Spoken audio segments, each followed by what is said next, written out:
বাইরে যখন সকাল সকাল এরকম কুয়াশা ভেঙে রোদ উঠেছে তখন কিন্তু খিচুড়ি খেতে দারুণ লাগে।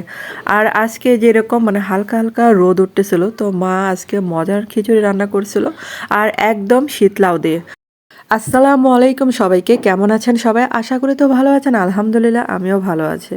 আর এখানে মা রান্না করেছে ভাতের চাল এবং আতপ চাল, দুইটা চাল মিলিয়ে রান্না করেছে। তারপর এখানে মসুরির ডাল দিয়েছিল, আবার মাসকলাই ডাল দিয়েছিল, দুই ডাল দিয়ে রান্না করেছে। আর এই যে চুলায় প্রথমে এখানে একটু হলুদের গুঁড়া, মরিচের গুঁড়া, পরে ধনে গুঁড়া দিল। দেওয়ার পরে এই যে চালগুলা দিয়ে ভেজে নিচ্ছে। আর প্রথমে কিন্তু এখানে সাদা তেল দিয়েছিল। আর এগুলা কিন্তু তেলের মধ্যে দিয়ে ভেজে নেবে কিছুক্ষণ। আর মা যখনই লেটকা খিচুড়িটা রান্না করে তখনই কিন্তু এরকম করে হালকা করে ভেজে নেয়। আর এটা ভেজে নিলে নাকি বেশি ভালো লাগে মার কাছে। তো এখন এই যে পরিমাণ মতো নর্মাল পানি যেটা সেটা দিল, এখানে আর গরম পানি দেওয়ার দরকার নেই। তারপর এখন এই যে লবণ দিয়ে দিল, আর মরিচের গুঁড়া দিল। প্রথমে কিন্তু মরিচের গুঁড়া মনে হয় দেয় নাই, আর এখন দিল মরিচের গুঁড়া।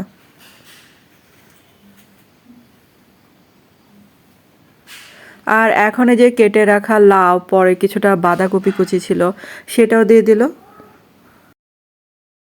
আর লাউগুলো কিন্তু এরকম করে চিকন চিকন করে পাতলা করে কেটে নিতে হবে। আর এখন এই যে তেজপাতা দেওয়া হলো।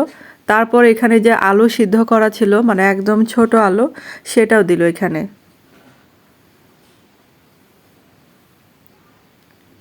তো মা এখানে যে কিছু মশলা বাটা দিবে, জিরা বাটা দিবে, তারপরে যে গরম মশলা বাটা দিবে এখানে।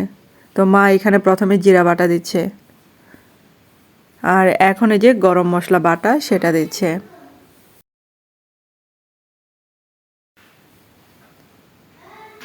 এখন যে সমস্ত রান্নার উপকরণগুলো মিশিয়ে নিচ্ছে। আর এখনও কিন্তু বাকি আছে। তো এখানে মা এই যে ফ্রেশ কাঁচামরিচ, তারপরে যে পেঁয়াজ টুকরো করে কাটা, এগুলো আবার একটু ছেঁচে তারপর দেয়।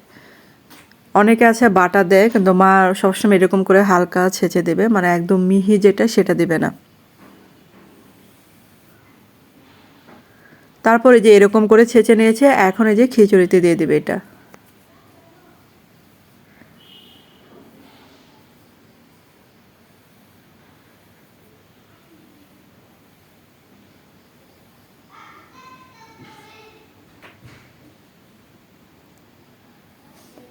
আর এখন এই যে বলক আসা আগ পর্যন্ত অপেক্ষা করা আর কি।